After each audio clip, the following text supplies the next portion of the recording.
A. My hero isn't very famous, but she ought to be.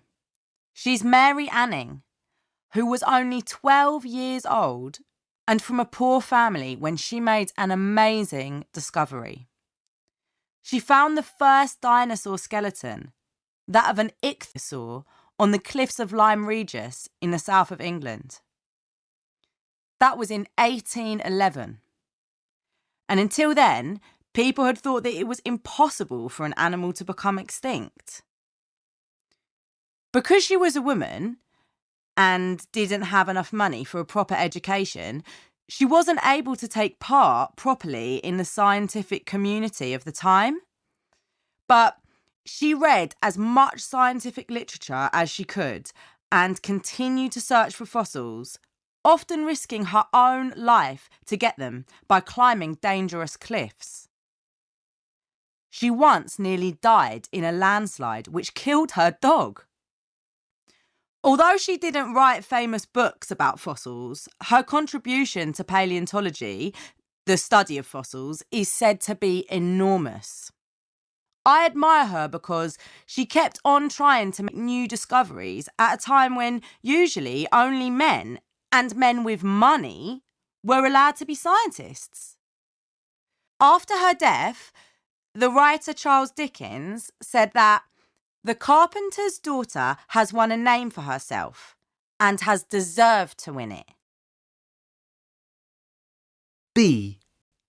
My hero is Kailash Satyarthi, who has been campaigning against child slavery for years.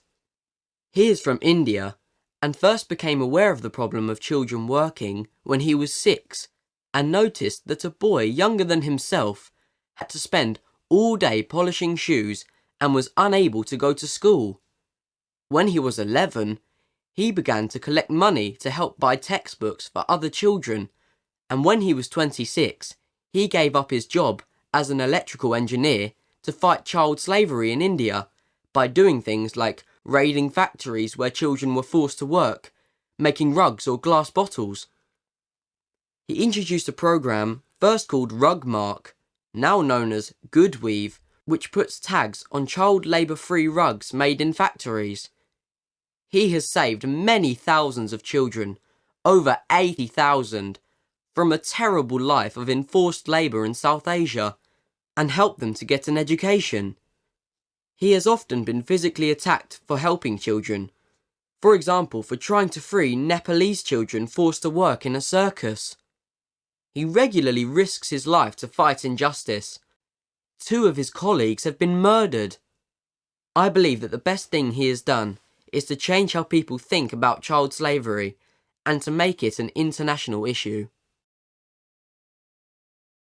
C. I'm really interested in ecology, and my hero, or heroine, is Rachel Carson, because she first got people thinking about the way we humans are causing permanent damage to the Earth's ecosystems. She began as a biologist, specializing in writing about the sea, but she gradually became aware of the danger of using pesticides like DDT and the way they can harm the whole of the food chain, from the worm to humans. She wrote her classic book Silent Spring in 1962 to explain this to the general public, to explain how humans and nature are interdependent. The title of Silent Spring refers to the fact that one day all the birds might be dead, so they won't be able to sing in the springtime. The agricultural and chemical industries reacted very badly to the book and said she was unprofessional. But further research by other scientists proved that she was right about the dangers of chemicals used to kill insects. Nowadays, there is a growing movement for organic food production, but unfortunately, things in general are still getting worse rather than better. We still need to read Rachel Carson's book and think about its message. D. My choice of hero isn't very original, I'm afraid, but he's the person I would most like to have met. John Lennon. He died a long time before I was born, and his most famous songs were written long before that. But when I listen to his music, I really feel as if he's speaking to me personally. I love the whole range of the Beatles' music, from the early pop songs to the very experimental music at the end of their time as a group. John Lennon was the most innovative writer in the Beatles, and he continued to create exciting music when he left and went solo. But although I love his music, what I admire about him is his dedication to universal peace. It's amazing that the song Imagine, written in 1971, is still incredibly popular after all this time. It's about a world where everyone can be equal, a world with no wars, no divisions between countries, no greed, no hunger, no material possessions. I'd like to meet him because he was a lifelong rebel. And although he could be a difficult person, he was original, clever, and funny.